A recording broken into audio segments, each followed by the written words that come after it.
और चलिए दरबार में झूम नाच की महामाई को मनाएंगे एक प्यारी सी रचना के साथ।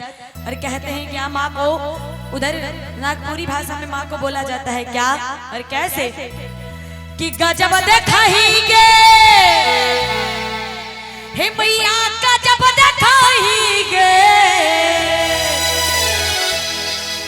कि गजब देखाएंगे हे मैया गजब देखाएंगे कि जब तो ओढ़े हलाल चुनरिया मई गजब देखाएंगे। आप लोग को बोलना है गजब दिखाएंगे। क्या बोलना है कि जब तो ओढ़े हलाल चुनरिया मैया। जरा दोनों हाथ उठा लीजिए, उठाइए जरा दोनों हाथ। बोली सच्चे दरबार की और कहना है कैसे कि जब तो ओढ़े